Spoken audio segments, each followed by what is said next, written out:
It was some 30 years ago that Sri Lanka, one of the most enchanting lands on earth, the Paradise Island, sacrificed its beauty, prosperity, and the safety of its people to the unwisely calculated gains of war.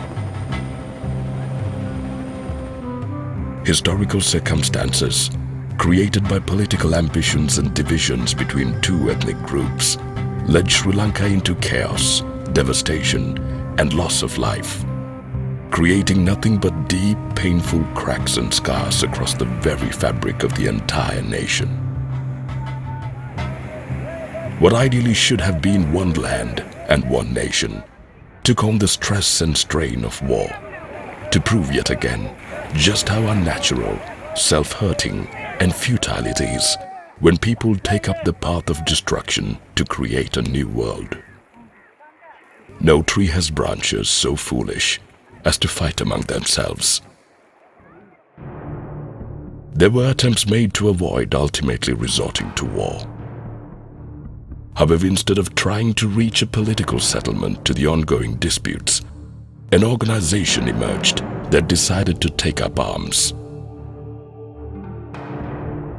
The LTTE soon eliminated all other Tamil political groups and organizations and began a series of attacks on civilians and government institutions alike. From that point on, there was no turning back.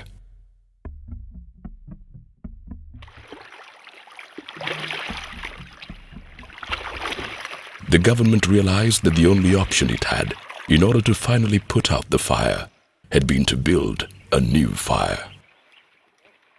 The fire to end all fires. A swift military action was required to dismantle the terrorist organization, which in reality held the entire nation hostage, Sinhalese, Tamils, and Muslims alike.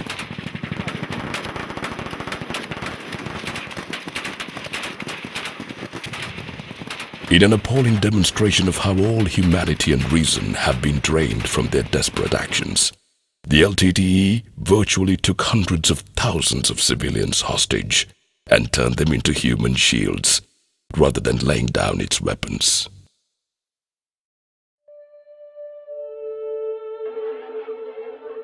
After the battle was over, hundreds of thousands of innocent Tamil civilians poured into the army-held territories, desperate, impoverished, and frightened. Many of them were born into a world that knew no freedom, no tolerance, and held no choices for them but fear, devastation, and pain. The LTTE ruled with an iron fist, crushing each and every attempt to question their authority.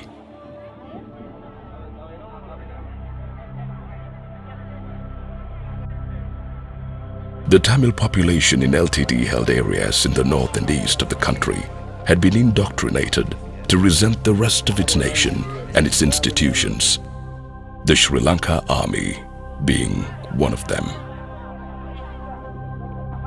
This was an incredibly harsh and inauspicious emotional and psychological environment for the Sri Lanka Army, tasked with winning the hearts and minds of Tamils. And these hearts and minds had to be won.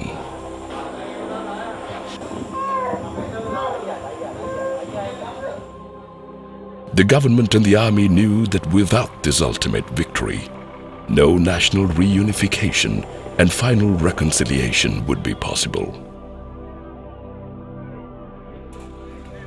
The real work for the government of Sri Lanka to ensure lasting peace has started, with a new task for the Sri Lankan army, a great challenge, quite simply described as 5R.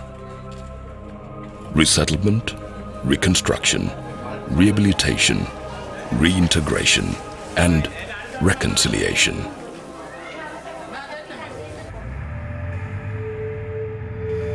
Some of the deadliest traces of the LTTE terrorist rule were the fields of landmines, indiscriminately spread without any documentation all around the area. The population, ex-LTTE cadres and civilians alike, were held in the IDP camps both for evaluation and accommodation purposes, as they had no place to go before the land had been cleared of its mines. Therefore, demining was the very first task that the Sri Lankan army has been entrusted with. Valuable help had been provided by several international organizations, but most of the work had been done by the army's own forces. And all those who know what kind of work entails clearing minefields can have nothing but respect for the expertise and the bravery of those who are actually doing it.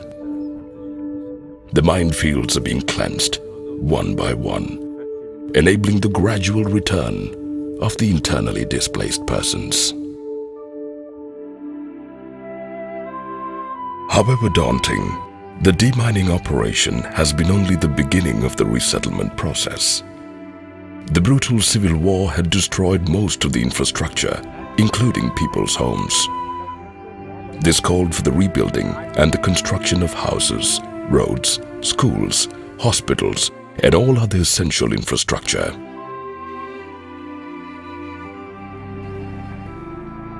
"30 years of conflict left these areas completely underdeveloped. Roads had to be constructed in order to reconnect the north and the south and reunite the country. Again, the government of Sri Lanka made available all of its available resources for the new roads to be built and the old ones reconstructed. Railroads, power lines, water pipelines, and many other infrastructure projects commenced simultaneously. Valuable help is being provided by international donors. Indian housing projects and rebuilding of the railway lines, roads constructed by China, and assistance from the European Union, Asian Development Bank, NGOs, and INGOs. With the development of the transportation routes, traveling between two previously detached parts of the country has become much easier. The first tourists in many years have started pouring into the region, giving a boost to the tourist industry and connecting the island's diverse cultures at the same time. With the war ended, Army soldiers are now made available for the unprecedented and crucial task of rebuilding the country. The Army is building numerous houses in all the war-affected areas, most of them financed from its own budget. What it really meant was that Sri Lankan soldiers had to give parts of their own rations, and often even finance donations to buy whatever material was needed to build a house. Most of the soldiers engaged in building these homes had no home of their own.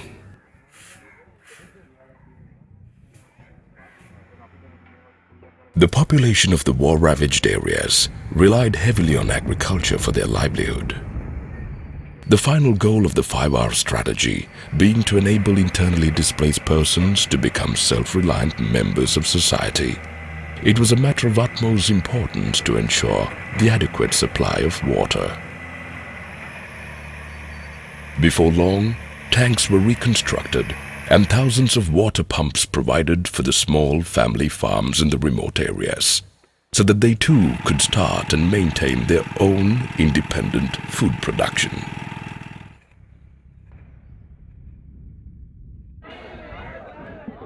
Another important source of income and sustainability in these areas is fishing. Due to security reasons, some restrictions were put in place, limiting freedom of fishing and prompting local fishermen to engage in fishing from the shore. Gradually, all the restrictions have been removed and the fishing industry is now steady. The old, well-known images of the bustling Jaffna fish market re-emerged once again. Well aware that no progress and prosperity is possible Without a stable and accessible to all education system, the government of Sri Lanka has made it its priority to embark promptly into the restoration of damaged schools, as well as building and providing for new ones. The economic recovery had to be in step with the education process if the future of the country is to be safe and sustainable. The next essential need foreseen by the government of Sri Lanka was the one of further personal improvement and development. Therefore, sports were encouraged among the youth. Sports fields were being designed and built, and many renowned coaches being consulted. Being the most popular sport in the country, cricket easily became the mutual language of the youth, transcending all boundaries. What is still lacking in certain areas is modern medical infrastructure. In order to deal with that, some temporary venues are being made available to meet the needs of the people. At the same time, the army is building permanent premises just meters away. Having no sufficient funds assigned, the army resorted to its already usual ingenuity and employed the combination of available material, its own free labor, and the reassignment of the parts of their own funds, making cuts in its spending wherever possible and whenever needed. When more complex medical attention is needed, patients in serious condition are being evacuated to the state-of-the-art hospitals in Colombo. This was only made possible owing to the coordination of the Sri Lanka Army, the help of charitable donors, and by the contribution of the hospitals waiving their fees. ஹாஸ்பிட்டலில் போய் check பண்ணி பார்க்க doctor சொன்னது ரெண்டு கிழமைகளும் operation செய்யணும். அப்போ எங்களோட வசதி இல்லாததால் ஆமியாக்கா வந்து உதவி செய்து பிளேட்ல எல்லாம் கூட்டி கொண்டு போய் அங்கே ஹாஸ்பிட்டல்லாம் வந்து ஆப்ரேஷன் செய்யலாம் வந்து பார்த்து பிளட் எல்லாம் கொடுத்தாங்க. அவங்க உதவியை செய்தது. 30 years of relentless war have seen many people born into it, not knowing any other reality. The emotional, physical, and mental scars of war are borne by one and all. Some had to deal with lost property, some with the loss of loved ones, and some with their own loss of arms and legs. The same goes for the former LTT members, in dire need of rehabilitation and reintegration into society.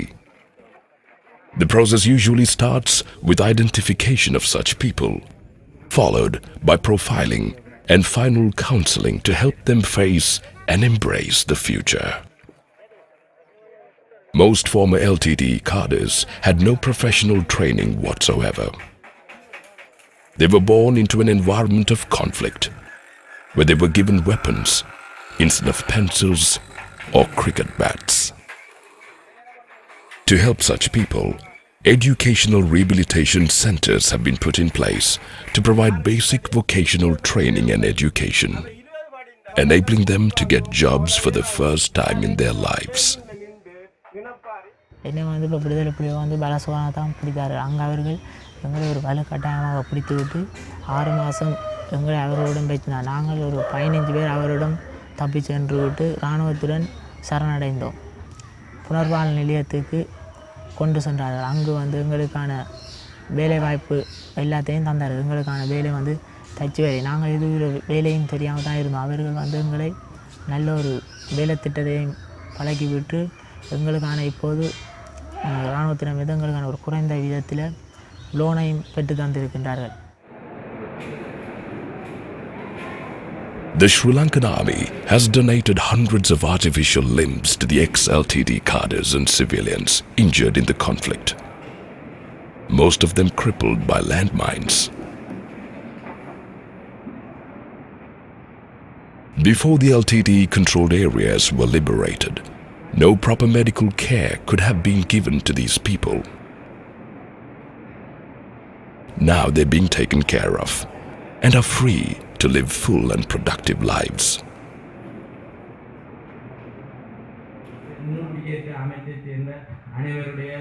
With minefields being cleared, many houses rebuilt, schools and medical care provided, and means of sustainable income ensured, the time has come for the last of the internally displaced persons to go home. This group is one of the very last batches leaving the IDP camp to resume their lives. This is the moment these people have been waiting for, with such a great yearning. Their hopes have been mixed with anxiety for such a long time. Now, the long-awaited moment has come. Provisions are being distributed to the resettled families to help them start normal lives as soon as possible. Years of bitterness has created an atmosphere of mistrust and hatred. Reaching out further, the Sri Lankan army has made a practice of donating blood to the reserves of the local hospitals in the north and east. This symbolic yet deeply humane gesture sends the most meaningful message of this era. Let's put the past behind.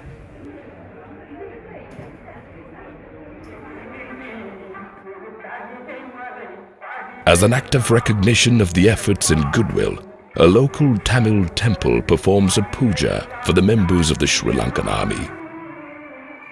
Old ties are gradually being restored.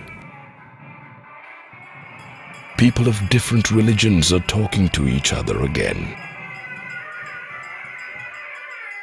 aware that their human relations, being now right, is the only true peace. The new world is growing in Sri Lanka, lush, beautiful, and life-giving. Like so many trees of this paradise island, their branches shall never fight among themselves again.